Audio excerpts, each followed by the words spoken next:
Soy la licenciada Josefina Ricota. Hoy vamos a hablar sobre la adolescencia, una identidad en construcción. Bueno, la adolescencia no es un simple tránsito entre la niñez y la adultez. Es una etapa profunda, íntima, vertiginosa, donde el yo se sacude, se desarma, se pregunta, se reconstruye. No hay una sola forma de vivirla, pero sí una certeza. En ella todo cambia. Cambia el cuerpo, cambian los vínculos, cambia la forma de mirar el mundo. Y sobre todo cambia la manera en que una persona se percibe a sí misma. En medio de este torbellino de emociones, pensamientos y contradicciones, emerge una búsqueda. ¿Quién soy? ¿Quién quiero ser? ¿Quién puedo llegar a ser? La adolescencia es entonces mucho más que un conjunto de cambios hormonales. Es el tiempo en que la identidad empieza a moldearse de forma consciente. El tiempo en que se aprende. Entre ensayos y errores, entre certezas breves y dudas persistentes, a nombrarse desde dentro. Construir una identidad no es elegir una etiqueta ni repetir lo que otros dicen de uno. No es encerrarse en una definición fija ni cumplir con una expectativa ajena para ser aceptado. Construir una identidad es, en esencia, un proceso de exploración y de integración. Es aprender a mirar hacia adentro con honestidad, observar qué resuena, qué incomoda, qué atrae, qué no encaja. Es permitir que el yo se despliegue, capa por capa, reconociendo que está hecho tanto de historia como de deseo, de herencia como de ruptura, de lo que se aprendió y de lo que se quiere y se elige a desaprender. Como sostiene Erikson, la identidad es una construcción dinámica, nunca del todo terminada, que ofrece continuidad entre el pasado, el presente y el futuro del individuo. Una identidad saludable permite al individuo sentirse coherente consigo mismo y al mismo tiempo capaz de transformarse. Este proceso de construcción está atravesado por múltiples factores: la historia familiar, la cultura, los vínculos afectivos, la escuela, los amigos, los modelos de referencia, la pertenencia o no a ciertos grupos, la clase social, la sexualidad, el género. La identidad no se forma en el vacío, sino en diálogo constante con el entorno y muchas veces en tensión con él. Como afirma el sociólogo Andy Giddens, en la modernidad tardía las identidades se vuelven proyectos reflexivos, es decir, que deben construirse activamente por el propio sujeto en un mundo donde ya no hay tradiciones fijas que organizan la vida. Esto, lejos de ser liberador en todos los casos, puede volverse una fuente de angustia y de sobrecarga psíquica, especialmente para los adolescentes que aún están aprendiendo a sostenerse emocionalmente. No se trata de definirse de una vez y para siempre. La identidad no es una meta, sino un proceso que implica integrar lo que se fue, lo que es y lo que se anhela ser. Como sugiere Jerome Bruner cuando plantea que construimos nuestras identidades a través de los relatos que nos contamos sobre nosotros mismos, relatos que están en permanente revisión. El adolescente en particular se encuentra en un momento crucial de este relato. Empieza a hacerse preguntas que nunca antes se había planteado sobre su lugar en el mundo, sobre su cuerpo, su orientación sexual, sus valores, su vocación, su sentido. Y muchas veces estas preguntas duelen, porque no traen respuestas inmediatas ni cerradas. Duelen porque suponen dejar atrás ciertas seguridades de la infancia, porque abren contradicciones internas, porque ponen en evidencia tensiones familiares, sociales y culturales. Pero también esas preguntas, con toda su carga emocional, traen crecimiento. Como subraya Erikson, es precisamente en este proceso de formación de la identidad donde se juega la posibilidad de una adultez con sentido. Una identidad no es una estructura rígida, sino una forma de organizar el yo para poder sostenerse en el mundo, para poder tomar decisiones con libertad, para comprometerse con ciertos valores, para establecer vínculos genuinos. Y este proceso, aunque puede ser confuso y doloroso, es también profundamente creativo. Es el momento en que el adolescente, por primera vez, puede imaginarse a sí mismo como autor de su propia vida, aunque todavía no sepa del todo cómo escribirla. La identidad no se construye en el vacío ni en la soledad, se construye en relación. en los espejos que ofrecen los otros, especialmente los otros significativos, la familia, los amigos, los profesores, los referentes culturales. A través de ellos, el adolescente recibe mensajes, afirmaciones, mandatos, permisos. Algunos de estos mensajes acarician, otros hieren, resultan tan determinantes. La calidad de los vínculos, la disponibilidad emocional de los adultos, la posibilidad de tener un lugar propio donde expresarse sin ser juzgado, hacen una diferencia profunda. El adolescente necesita saberse visto, escuchado, acompañado, necesita espacios donde explorar sin miedo a equivocarse, donde equivocarse no es sinónimo de fracaso, sino parte del aprendizaje. La familia cumple un rol central en este proceso de construcción de identidad. No cualquier familia, claro, sino aquella capaz de ofrecer un equilibrio real entre el afecto y el límite, entre la presencia y el respeto por la autonomía, entre la guía y la libertad. Como señala Diana Barum y más recientemente Lawrence Steinberg, el estilo de crianza que más favorece el desarrollo saludable en la adolescencia es el estilo autoritativo, también llamado con autoridad. Este estilo se caracteriza por un alto nivel de exigencia combinado con una alta dosis de calidez y comunicación. Lejos de los extremos del autoritarismo rígido o del permisivismo sin rumbo, el estilo autoritativo permite que el adolescente se sienta contenido sin sentirse controlado, acompañado sin sentirse vigilado. Diana Barum, quien identificó este estilo en la década de 1960, sostiene que los padres autoritativos son firmes pero razonables y fomentan en sus hijos el desarrollo de una identidad autónoma y segura. A diferencia del estilo autoritario que impone normas rígidas y reprime la expresión emocional, o del estilo permisivo, que alude a la responsabilidad de guiar, el autoritativo crea un marco emocional seguro donde el adolescente puede explorar quién es con la certeza de que hay un adulto disponible, coherente y confiable, si algo sale mal. Como expresa Carl Rogers, el crecimiento personal requiere un clima que brinda aceptación incondicional, empatía genuina y congruencia. Y eso también vale para la familia. Crecer no es posible en un entorno de juicio o indiferencia. La adolescencia, como etapa de construcción de la identidad, necesita adultos que comprendan que los conflictos no son amenazas, sino oportunidades de encuentro si se los atraviesa con diálogo. Padres y madres que no teman a las preguntas, que no exijan certezas prematuras, que no callen las emociones, sino que puedan quedarse ahí, presentes, incluso cuando la incomodidad aparece. Donald Winnicott hablaba de la madre suficientemente buena, aquella que no es perfecta pero sí disponible emocionalmente para sostener la individualización del hijo. Esa figura en la adolescencia se traduce en adultos que no se ofenden por el alejamiento, que no castigan la diferencia, que no manipulan con culpa, sino que abren el espacio para que la identidad se despliegue sin traicionar los vínculos. Porque la independencia no se alcanza a través del rechazo ni de la ruptura abrupta. Se alcanza cuando el adolescente percibe que puede alejarse sin perder el lazo, que puede disentir sin ser desautorizado, que puede cambiar sin ser excluido. Como señala John Bowlby desde la teoría del apego, las figuras de referencia no dejan de ser fundamentales en la adolescencia. Si bien se busca autonomía, esa autonomía necesita estar sostenida por un apego seguro, por vínculos en los que sea posible volver después de haberse ido un rato.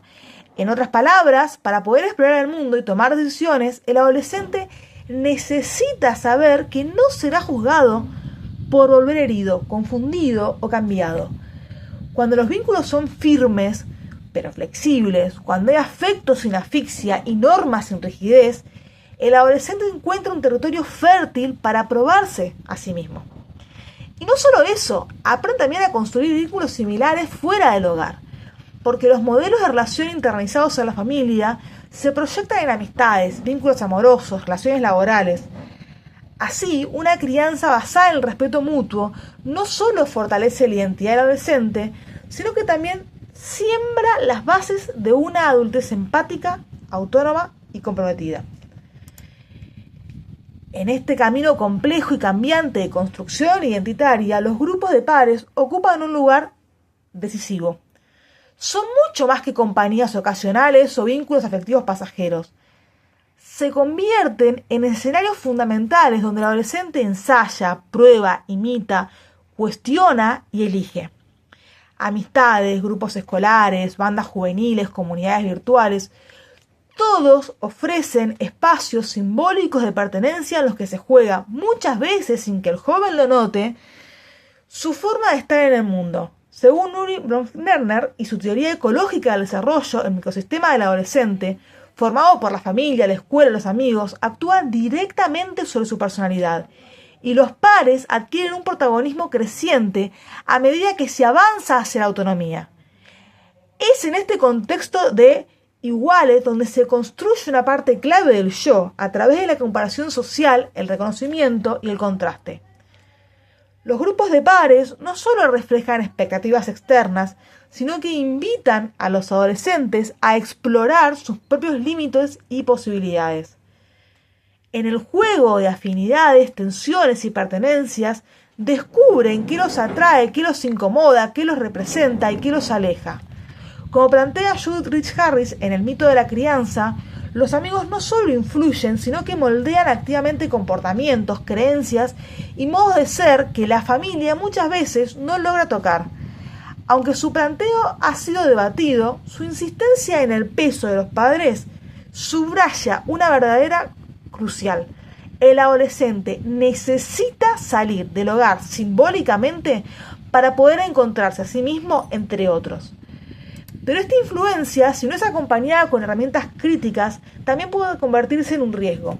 El deseo profundo de pertenecer, tan humano, tan vital, puede tornarse una trampa cuando se convierte en exigencia silenciosa de adaptación. Cuando se intenta encajar a cualquier precio, se corre el riesgo de diluir la voz propia para ser aceptado por los otros. En estos casos, como advierte Erikson, la identidad corre el peligro de quedar prestada, definida por el entorno en lugar de construida por el sujeto. La presión por integrarse puede llevar a decisiones dolorosas o conductas de riesgo, especialmente si el adolescente no ha encontrado aún un núcleo interno que le permita decir no, sin sentir que pierde el amor o la pertenencia al grupo. Sin embargo, en su mejor versión, la pertenencia grupal puede ser fuente de sostén, de reconocimiento y de libertad. Puede ayudar a atravesar el dolor, la soledad, el desconcierto. Puede ser el primer espacio donde el adolescente se anima a decir en voz alta quién es, quién siente, qué sueña. Allí donde hay lazos de confianza, reciprocidad y respeto, los pares no solo acompañan, sino que también contienen y reflejan potenciales aún no desplegados. Como señala Vygotsky, el desarrollo humano ocurre en un espacio social antes de ser internalizado. Los pares no solo modelan conductas, amplían zonas de posibilidad. También hay quienes no encuentran ese espacio. Hay adolescentes que no encajan, que se sienten distintos, que se mantienen al margen por decisión propia o por exclusión ajena. La soledad, cuando es elegida, puede ser fértil. Permite crear, reflexionar, descansar de un mundo que a veces abruma. Algunos jóvenes necesitan ese espacio para consolidar una identidad aún frágil, para pensar sin tanto ruido. Como bien decía Winnicott, la capacidad de estar solo en presencia del otro es un signo de madurez emocional. Pero cuando la soledad no es elegida sino impuesta, por bullying, por diferencias culturales, por discapacidad, por prejuicios de género o clase, puede dejar marcas profundas. El aislamiento sostenido en el tiempo, especialmente cuando va acompañado de sentimientos de inutilidad o vergüenza, puede convertirse en el caldo de cultivo de la angustia, la tristeza o incluso la depresión. Por eso es imprescindible que haya adultos atentos, disponibles, que sepan leer las señales que muchas veces no se dicen en palabras. Adultos que no se apresuren a etiquetar como rebeldía, apatía o capricho lo que en realidad puede ser dolor o desconexión. Que no minimicen ni patologicen de inmediato, sino que escuchen, observen y acompañen sin invadir. A veces un solo adulto que mire sin juicio, que diga te te veo, puede ser suficiente para que un adolescente comience a reconstruir su vínculo con el mundo.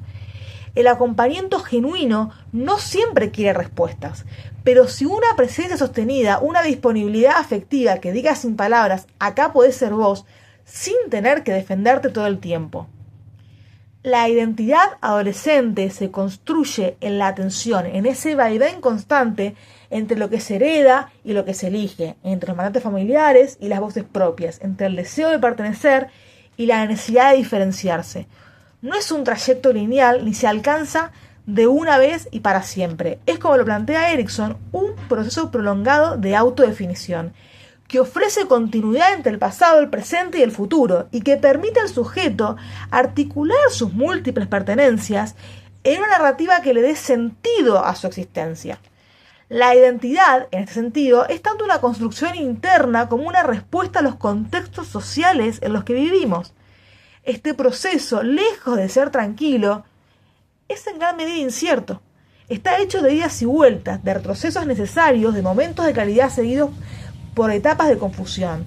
James Marcia, quien profundizó la teoría de Erikson, lo explicó al identificar distintos estados de desarrollo identitario: difusión, exclusión, moratoria y consecución, dejando en claro que no todos los adolescentes atraviesan el mismo recorrido ni al mismo ritmo, y que el estado más maduro, la consecución de la identidad, solo se alcanza luego de atravesar crisis genuinas de exploración y compromiso.